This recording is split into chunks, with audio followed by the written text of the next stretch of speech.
You don't really notice it at first. It doesn't feel like falling behind. It feels like rent is due. It feels like the car needs tires. It feels like your friend just bought a house.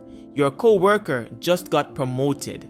Someone you went to school with is posting vacation pictures from a balcony that looks like it costs more per night than your grocery bill for the month. And you're sitting there, not broke exactly, not reckless, not lazy, just confused. Because you did what people said you were supposed to do. You worked, you paid bills, you tried to be responsible. You didn't blow every paycheck on nonsense. But somehow, in your 30s, responsibility starts feeling expensive in a way nobody explained. In your 20s, being broke had an excuse built into it. You were figuring things out. You were young. You were just starting. The empty bank account had a story around it. But in your 30s, the same empty feeling hits different. Now it feels personal. Now it feels like proof. Now a random Tuesday afternoon can turn into a quiet investigation of your whole life. Because one bill hits your account and suddenly you're staring at the balance like, how am I still here? And the strange part is, nothing dramatic had to happen. No big disaster, no massive mistake, just normal life. Slowly becoming heavier. That's what makes it hard to see. Most people don't fall behind in one moment. They get stretched by things everybody calls normal. Because before anything else can happen, before saving, before investing, before building, before breathing sometimes, the roof gets paid first, and rent doesn't care how tired you are. The mortgage doesn't care that groceries went up. The landlord doesn't care that your income has been moving like it's stuck in traffic, while every other bill is sprinting. Housing has this quiet way of taking over your life without announcing itself. At first, it's just one payment. Then it becomes the payment, the one that decides where you can work, how far you have to drive, how much you can save, how many risks you can take, how often you check your bank account before saying yes to anything. And because everyone else is dealing with it too, it starts to feel normal. That's the trap. When something is common enough, people stop treating it like pressure. They start treating it like adulthood. So you sign the lease. You stretch a little. You tell yourself it's fine because the place is safer, closer, cleaner, better for your mental health, better for your future, better than going backward. And maybe all of that is true. But the payment still shows up every month with its hand out, and slowly, your life gets built around surviving the first 5 days after payday. You don't feel poor, you feel cornered. There's a difference. Poor feels like you have nothing. Cornered feels like you have just enough to stay where you are, but not enough to move. And that's where a lot of people in their 30s live financially. Not destroyed, not hopeless, just pinned in place by a payment that was supposed to be normal. Then there's the car. And the car is sneaky. Because it doesn't arrive looking like a bad decision. It arrives looking like reliability. It looks like getting to work on time. It looks like not breaking down on the highway. It looks like being an adult who finally doesn't have to pray every time the engine starts. So the payment makes sense. Then the insurance makes sense. Then the maintenance makes sense. Then the gas makes sense. Then the registration, the repairs, the tires, the oil changes, the parking, the tolls. All of it makes sense separately. That's how it gets you. Separately, every piece can be defended. Together, it becomes a second rent. And nobody talks about it like that. Because car payments have become so normal that not having one almost sounds strange. Like you're supposed to always owe somebody money. for the thing that takes you to the place where you make the money, to keep owing them. And once you see that loop, it's hard to unsee it. You wake up early, drive through traffic, park at a job, work all day, drive back through traffic, and a piece of that paycheck goes right back into the machine that made the job reachable in the first place. It's not just transportation anymore. It's a subscription to participation. And in your 30s, when every dollar is already being pulled in 6 directions, that payment doesn't just cost money. It costs options. It delays the emergency fund. It delays investing. It delays quitting the job you hate. It delays breathing room.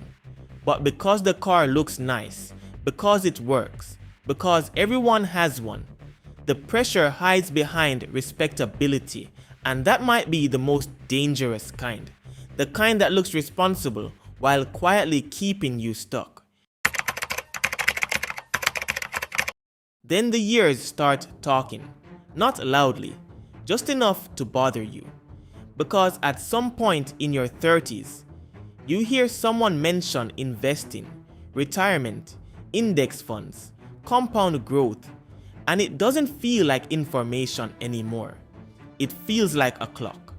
You remember being 24 and thinking, I'll start when I make more. Then 27 came and more money came, but so did more bills. Then 30 came and starting felt less like a plan and more like catching up to a train that had already left the station. That's the strange thing about delayed investing. It doesn't punish you immediately. Nobody sends you a bill for not starting. No one knocks on your door and says, you missed 5 years of compounding. Life lets you skip it quietly. That's why it's so easy to ignore. The punishment is invisible until the moment you finally look, and then suddenly it hits you that the money you didn't invest didn't just sit there. Time moved without it. Years passed without giving your money a job. And now you're not just trying to invest. You're trying to invest while also paying rent, covering debt, helping family, replacing appliances, maybe raising kids, maybe supporting parents, maybe trying to keep your own life from cracking under the weight of everyone needing something. And that makes starting feel heavier than it actually is. Because the mind does this cruel thing. It turns I didn't start early into I'm too late. But those are not the same sentence. They just feel similar when regret is loud. And then your phone makes everything worse. Not because social media created the pressure, it just gave the pressure a screen. You could be having a decent day. Nothing special, nothing terrible. Then you open your phone for 2 minutes. And suddenly your life looks smaller. Someone your age is closing on a house. Someone younger is launching a business. Someone from school is posting their second vacation this year. Someone is standing beside a new car with a caption about blessings.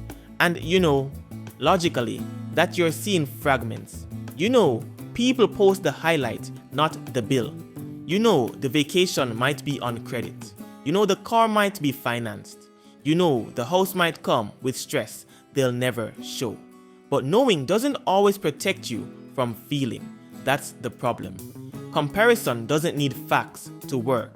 It only needs a moment where you're tired. And in your 30s, tired is easy to find. So you start measuring your behind the scenes against someone else's polished second. And the damage isn't always that you feel jealous. Sometimes the damage is quieter. You start rushing. You start upgrading before you're ready. You start buying little pieces of the life you think you should already have. Not because you want them that badly, but because you're trying to silence the feeling that you're behind. A nicer apartment, a better car, a dinner you shouldn't say yes to, a trip that becomes necessary because you've been working hard and everybody else seems to be living. And suddenly, comparison stops being emotional it becomes financial. It turns into payments, balances, minimums, obligations. You don't just feel behind anymore. You spend like you're trying to catch up. And that's when the gap gets wider. Some debts don't feel like debt when you create them. They feel like survival. They feel like, I'll deal with it later. Then later arrives. And later has interest. That's the part nobody tells you when you're younger.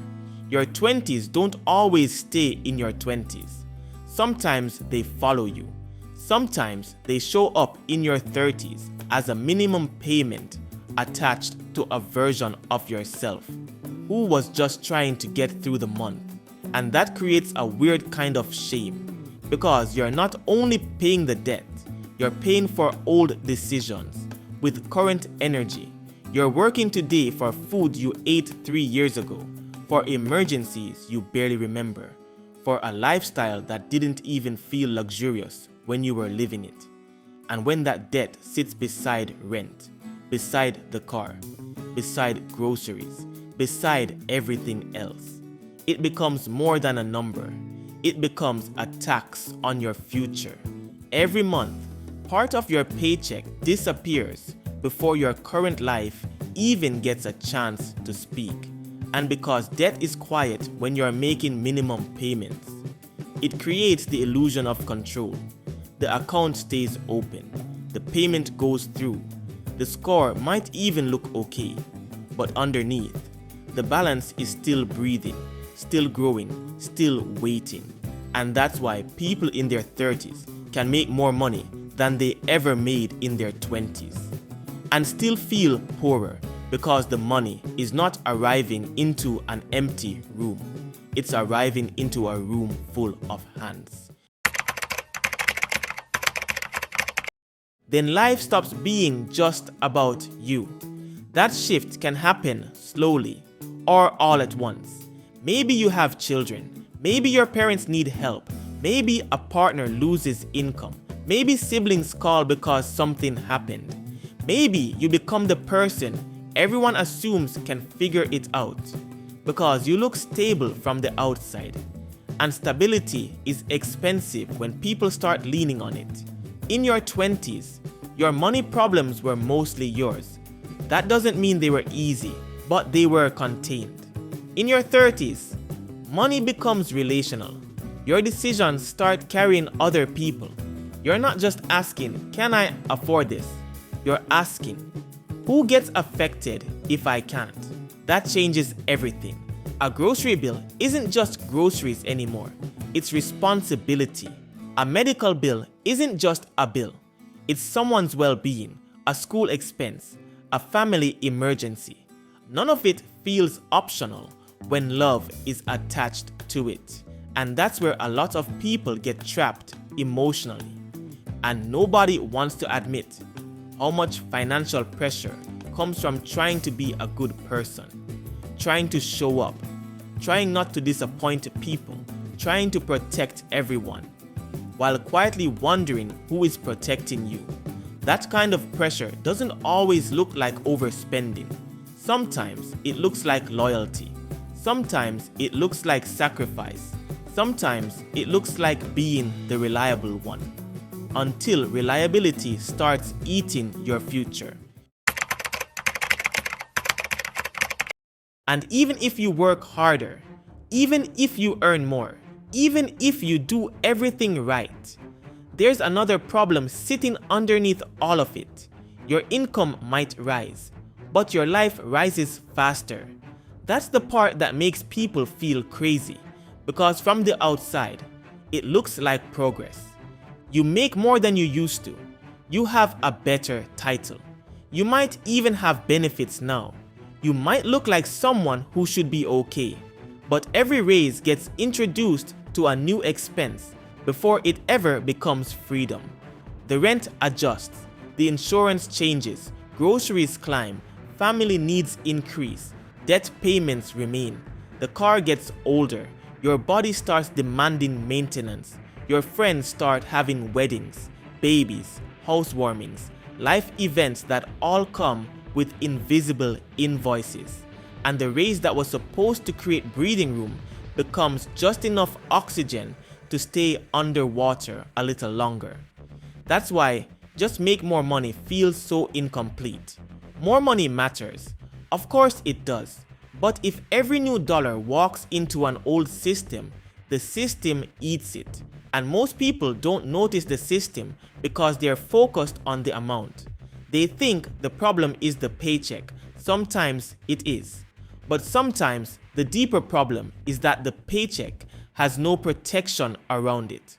No structure, no boundaries, no automatic direction.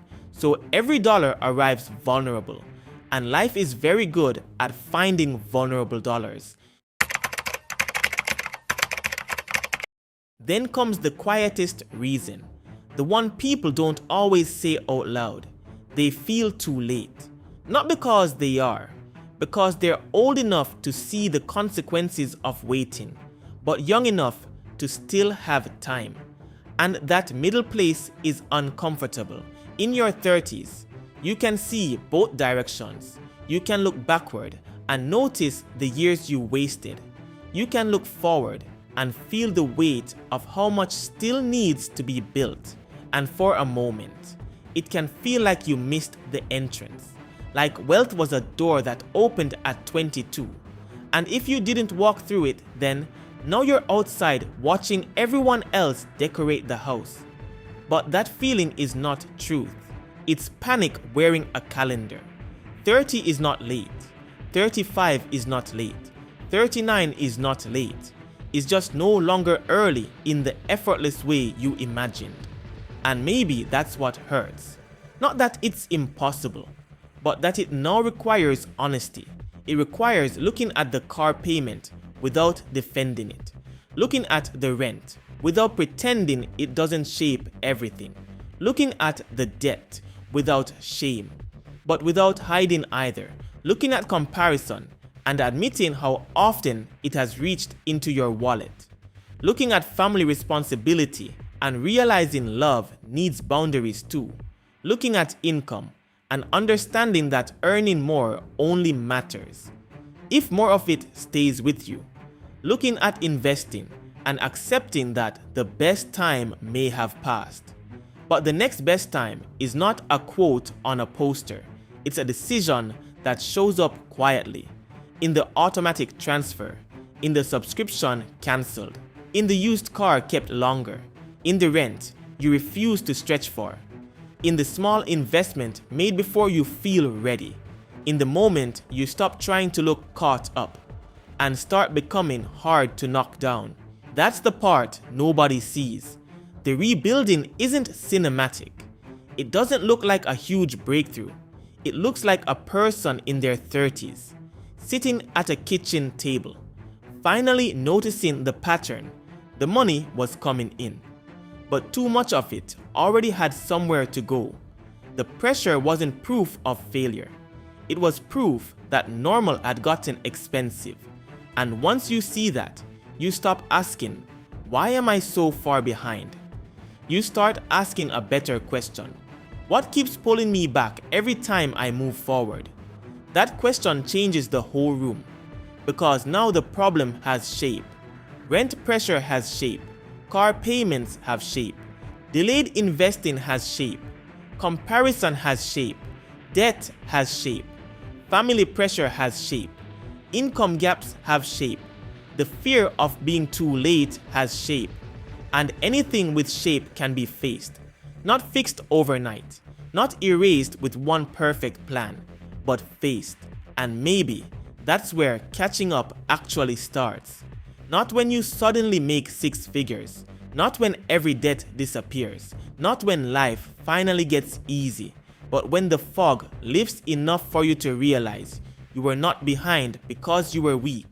You were behind because too many normal things were quietly working against you at the same time. And now that you can see them, they don't get to stay invisible. Not anymore.